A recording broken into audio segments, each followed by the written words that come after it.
Hi, I'm Brent. A video update to give you a bit of an idea of what can happen if you're not aware of what your brakes are doing on your Subaru.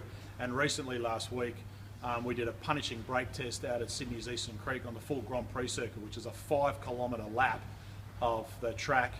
And my goal on the day was to see the limits of what our brake package would do with our WRX, which you'll see here.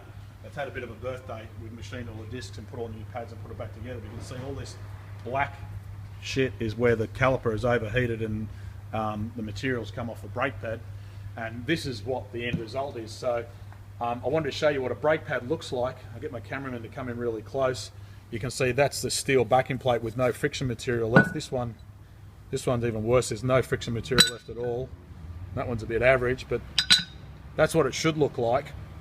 And it's not very often you get to see a brake pad that's been destroyed as much as this from its heat and punishing driving, but you'll see these lugs here are actually the locating lugs when they put the friction material on to mechanically connect it to the backing plate. It's got so hot, being pushed through, it's actually pushed part of it out through the back of the backing plate. And this one here, if you look hard enough, you can actually see how it's distorted because I was standing on the brake pedal so hard. Now, what I wanted to talk about this is when you are looking after your brakes, on a track day, our car had over 80% brakes before we went out to the track, and my mechanics were absolutely standard that I managed to wear them out in one day.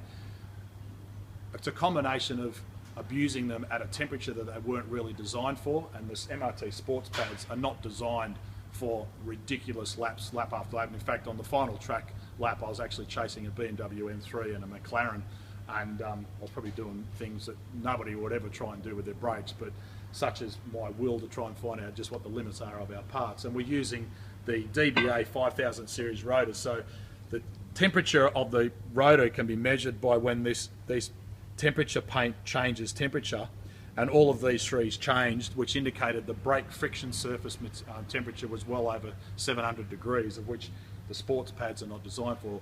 If I'm going to continue to do that, I go for a much higher rated endurance type pad. But what I wanted to dwell on and show you guys is this particular part here is what's left of the dust boot of my caliper on the front of the car. And inside the brake disc caliper, and if I get my cameraman to look inside there, you've got the pistons with a dust boot which keeps the dirt and the material out of the slide mechanism, which then seals inside the caliper itself to keep the brake fluid inside. If you are putting aftermarket or second-hand calipers on your car, make sure first of all for a road car they've got dust seals, and secondly make sure they're in good condition, because if they've been given an absolute punishing or haven't been looked after properly, what happens is the actual rubber dust seal physically burns away and you end up with just the ring that holds it in place, and that's what's left of the dust seal. So my calipers ultimately now need a rebuild to put new dust seals in, because you want to keep the road grime and dirt out of the mechanical connection of the piston and the sliding part, which keeps the brake fluid inside, because that's what causes poor brake performance, and in some situations sticky pistons inside the calipers, uneven brake wear, and in an unfortunate situation can prematurely wear the piston seal out and then start causing horrible examples of poor brake performance. So there you have it. This is a typical kit from Subaru with the seal. That's what it should look like. If I get my cameraman to show, that's the metal inside there, but that's what basically burnt away.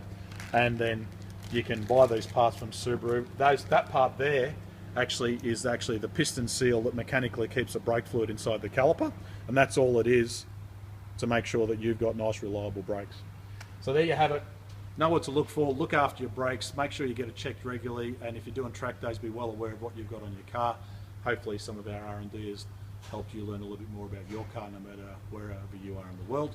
But for today, follow us on Facebook, YouTube, Instagram and Twitter. I'm Brent Middleton. Thanks for watching.